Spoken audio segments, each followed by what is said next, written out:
Madame, monsieur, bonsoir. Un excellent week-end à tous. Vous êtes sur Al Oula, il est tout juste 19h, c'est l'heure du journal. Voici les trois principaux titres.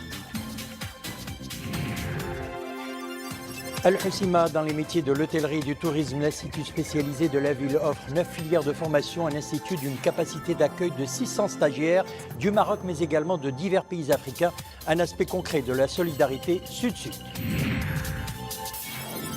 Nous irons à Addis Abeba qui accueille les travaux de la 31e session ordinaire du Conseil exécutif de l'Union africaine. Le ministre des Affaires étrangères de la coopération internationale, Nassar Bourita, s'est entretenu à cette occasion avec plusieurs de ses homologues africains. Et puis nous irons à Essaouira, la cité des Alizés vibre au rythme de son festival Gnawa et Musique du Monde, une 20e édition marquée par la présence de la très grande artiste Indy Zahra. Et avant de développer ces titres, retenons ces messages de félicitations. Sa Majesté le roi Mohammed VI a adressé tout d'abord un message de félicitations au gouverneur général du Canada, M. David Lloyd Johnston, à l'occasion de la célébration de la fête nationale de son pays. Message de félicitations également au Premier ministre du Canada, M. Justin Trudeau, à l'occasion de la fête nationale. Sa Majesté le roi Mohammed VI a adressé également un message de félicitations au président de la République fédérale de Somalie, Mohamed Abdullahi Mohamed, à l'occasion de la fête de l'indépendance de son pays. Sa Majesté le roi Mohammed VI a adressé également un message de félicitations au président de la République du Burundi, M. Pierre Nkurunziza, à l'occasion de la célébration de la fête nationale, de son pays. Et puis cet autre message de félicitations adressé par Sa Majesté le roi Mohammed VI au président de la République du Rwanda, M. Paul Kagame, à l'occasion de la fête nationale de son pays. Sa Majesté le roi saisit cette occasion pour faire part de sa satisfaction de la dynamique renouvelée que connaissent les relations entre les deux pays. Direction à présent Al Hoceima pour cet aspect concret de la solidarité sud-sud à travers la formation dans les métiers de l'hôtellerie et du tourisme. Cela se passe au sein de l'institut spécialisé de la ville, un institut d'une capacité de 600 stagiaires pour 306 places pédagogiques et qui offre 9 filières de formation dans les niveaux techniciens spécialisés et qualifications destinés à satisfaire les besoins des unités installées dans la province, voire dans la région. Le reportage est signé Anis Aboumedi, Mohamed Aitlishkar. Ahlam Hanafi aura bientôt son diplôme qualifiant en restauration.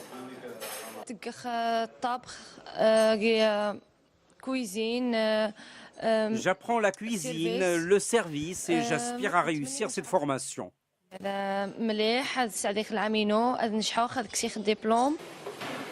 Cet institut dispense des formations de niveau qualification et techniciens spécialisés, ainsi que celles du baccalauréat professionnel. Ces filières permettent de former des jeunes diplômés qui répondent aux besoins des professionnels de la région. Alors, les programmes de formation contiennent des modules théoriques ainsi que pratiques, complétés par des stages en entreprise. Le centre bénéficie aux jeunes de la province et de la région, mais aussi à des stagiaires de divers pays africains. Je fais la boulangerie-pâtisserie. Je suis là dans le cadre de la coopération entre le Maroc et la Guinée. À l'Institut Al-Hoceima, je suis en deuxième année à l'Institut de Al-Hoceima. Je suis là dans le cadre de la coopération entre le Maroc et l'Afrique de l'Ouest. Nous sommes là au nombre de 54, dont 50 Ivoiriens et les 4 Guinéens. Mais moi, précisément, je suis spécialisée dans la pâtisserie-boulangerie. Depuis que je suis là, avec mon formateur, ça se passe bien. J'ai fait aussi beaucoup de stages. Cet institut spécialisé d'Al Hoceima représente l'exemple type de la coopération sud-sud en matière de formation qualifiante. Après la formation ici au Maroc, par le biais d'un oncle, j'ai décidé de postuler afin de pouvoir avoir la formation dont j'ai besoin pour pouvoir exercer le métier de l'hôtellerie. Venir ici, c'était une perspective de spécialisation. Et grâce à Dieu, Inch'Allah, je me suis spécialisée en gestion hôtelière. La gestion hôtelière, ça leur permet d'intégrer le marché du travail et d'occuper des postes de responsabilité, que ce soit dans l'hébergement ou bien dans la restauration. Et les stagiaires sont justement formés sur le terrain dans les structures d'accueil de la perle de la Méditerranée, Al Hoceima, une ville aux multiples potentialités touristiques. L'Institut spécialisé en tourisme et hôtellerie Al Hoceima accompagne de près le développement et l'essor du secteur touristique et hôtelier au niveau local, au niveau régional et au niveau national, en offrant plus de 600 places pédagogiques qui permettent aux jeunes d'acquérir de compétences professionnelles nécessaires demandées sur le marché du travail. D'une superficie de 4300 mètres carrés, cet institut est doté d'une infrastructure moderne avec notamment des chambres et des cuisines pédagogiques, une salle d'animation touristique ou encore une boulangerie.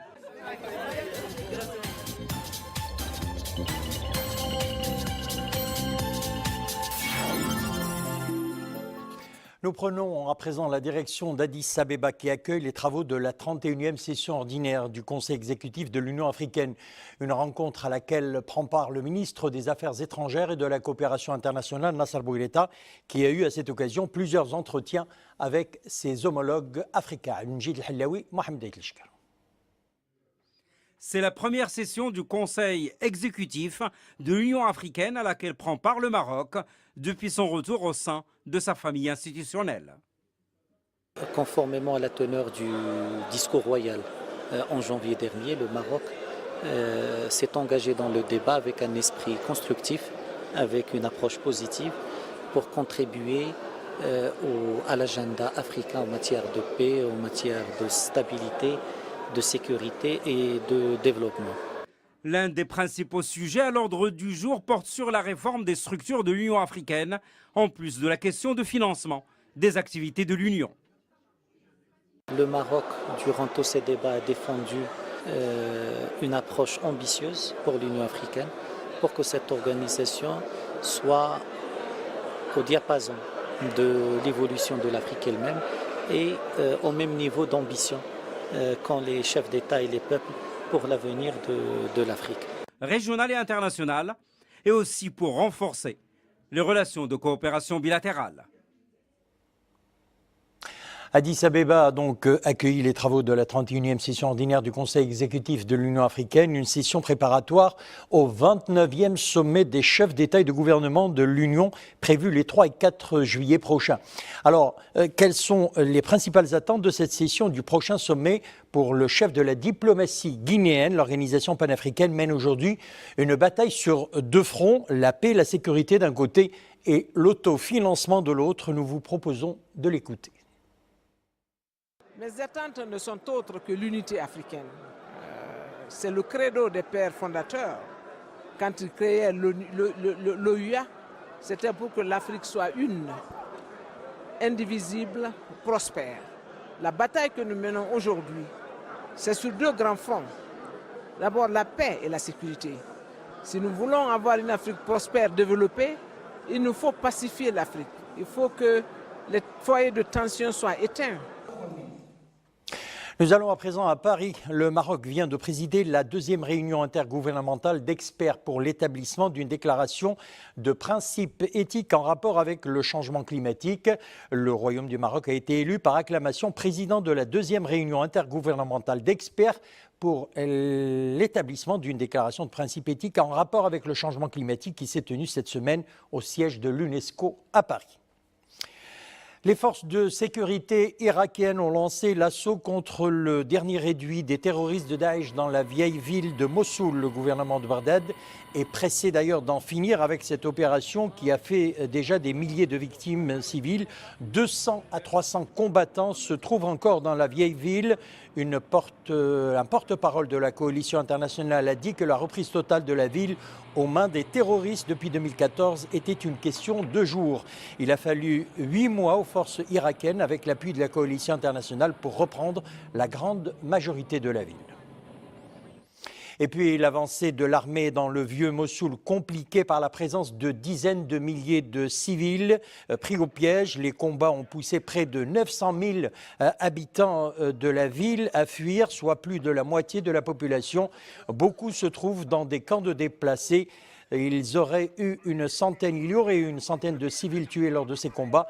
Des centaines de familles ont reçu des lettres de menaces assorties d'ultimatums pour qu'elles partent, lettres distribuées à Mossoul, mais également à Shirkat, au nord de Bardet.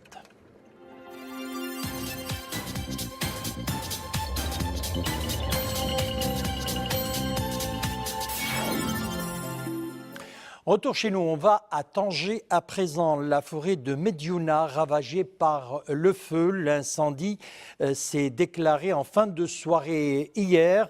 Le vent Chelgui qui souffle sur la région a compliqué la situation. Il a contribué à propager les flammes. Les éléments de la protection civile sont sur place et tentent d'éteindre l'incendie. 3 hectares de forêt ont été détruits par les flammes.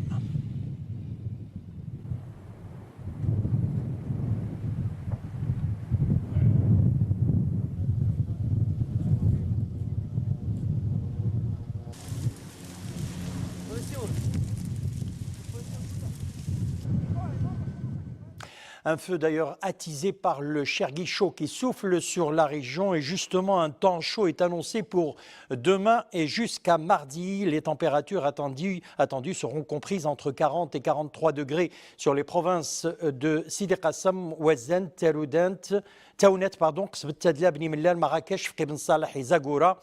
Des températures prévues également entre 36 et 39 degrés sur Larache, Fez, Meknes, Khmisset, Sidi Slimane, Kenitra, Khouribga, Stat, Khnefra, Qlat-Sragna, Ouarzazat, Rachidia et Assazak.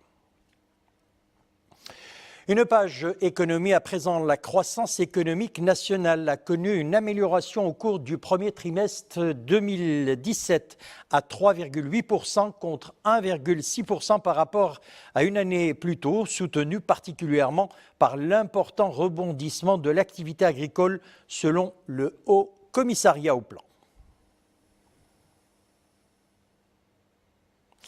On passe à présent à la page culturelle. Nous le disions, la ville d'Essaouira vibre au rythme de son festival Gnawa et Musique du Monde. Une 20e édition qui débute avec de grands moments d'émotion avec le retour sur scène de la grande Indi Zara. Initiée dès son jeune âge à la musique traditionnelle gnawi, elle a fait sensation devant le nombreux public présent. Dominique Orlando.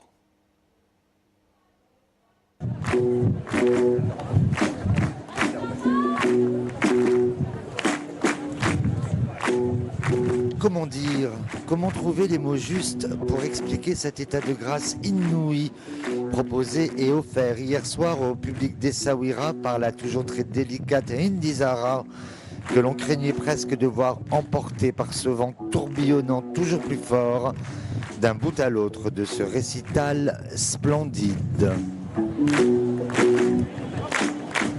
De revenir à Essaouira, de revenir dans ce cadre au Bastion, d'être dans un cadre aussi intimiste avec le public marocain, d'être aussi proche, de pouvoir les entendre chanter, de chanter avec eux, d'être vraiment, oui c'est ça, être très proche et aussi la présence de ma mère, c'était vraiment émouvant. C'est la première fois qu'elle voit le live de cet album et aussi au Maroc. C'est la première fois qu'elle le voit au Maroc. T'es pas Agadir? Non, c'était mon père. Autant d'éléments intimistes qui ont résolument donné à sa prestation cette dimension presque irréelle que l'on ne confère qu'aux plus grands artistes. Et la marocaine Indi Zara fait partie de cela. Elle qui désormais sillonne tous les continents où sa présence et son immense talent sont hautement sollicités.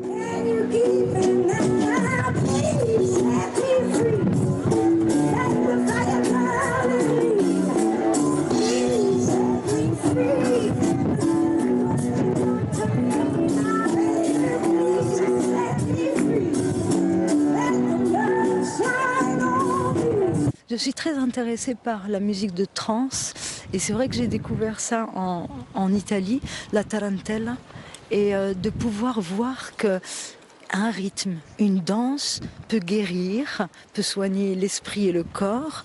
Je trouve ça magique. Et donc j'ai travaillé aussi, j'aime faire les ponts entre les cultures. Pour moi, c'est essentiel de pouvoir ouvrir sa culture à d'autres cultures pour l'enrichir. Ou par exemple, quand j'utilise un rythme algérien ou bien capverdien, pour moi, c'est créer des ponts. Comme ce que fait le festival Gnawa. You got to stand up, you got to stand up, you got to stand up.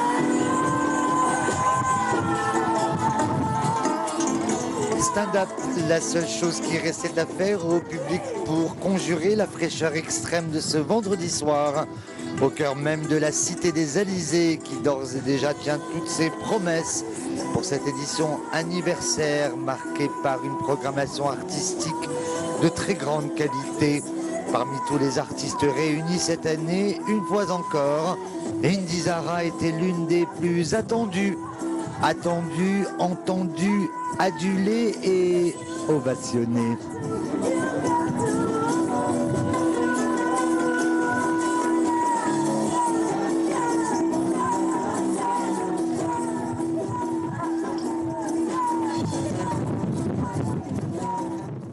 Alors on quitte Essaouira pour aller à présent à Marseille où s'est tenue la semaine dernière la 3e édition des Livres des Stars. On en a parlé tout au long de cette semaine. Cette année, le Maroc, rappelons-le, a été l'invité d'honneur.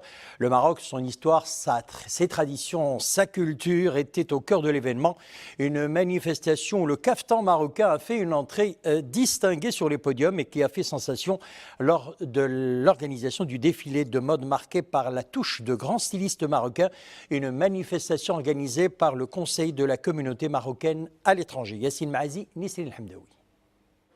À Marseille, la haute couture marocaine s'apprête à faire son show devant un parterre de stars françaises.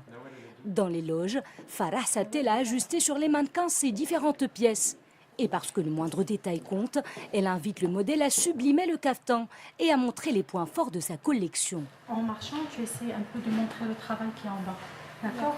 Et les détails des côtés aussi. Voilà, parce que le travail est sur le bas. Okay. Je représente bien sûr le caftan marocain, donc je vais à ce que ça soit presque parfait. Voilà, et je vais à ce que ça soit vraiment typiquement traditionnel et qu'on voit le travail du ma'allem, des brodeuses. La tendance cette année, c'est les couleurs pastel et beaucoup de broderie et du perlage, sans oublier la touche du ma'allem. Le gratin des célébrités françaises se laisse emporter par la magie d'un défilé tout droit sorti de l'univers des Mille et une nuits. Quand le caftan marocain traverse les frontières, ses créateurs s'ingénient à l'adapter au goût des femmes occidentales en préservant son âme authentique. Ce sont des pièces un peu plus européennes, donc des découpes très contemporaines, mais toujours avec le travail et la finition du buldi, du scralli, de la passementerie marocaine faite à la main, qui sont pour moi les bases fondamentales du caftan, bien évidemment. Je ne suis pas du tout les mouvances de tendance, de saison. Je fonctionne beaucoup au feeling, en fonction des tissus, peu importe la couleur. Il y a pas mal de célébrités, il y a la clientèle vraiment très internationale. Donc il faut leur montrer un produit qui s'adapte aussi avec leur univers. On va présenter aujourd'hui lors de la soirée des stars, c'est des caftans qui sont vraiment très modernes, qui sont près du corps, qui sont travaillés, c'est carrément des robes caftans.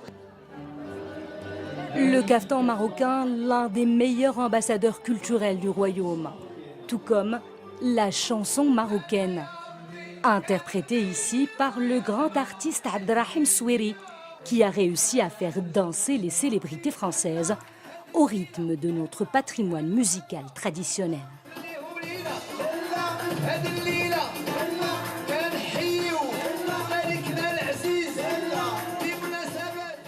Excellente ambiance. Alors, avant de nous quitter, ce rappel, n'oubliez pas, l'heure légale au Maroc sera avancée de 60 minutes, GMT plus 1.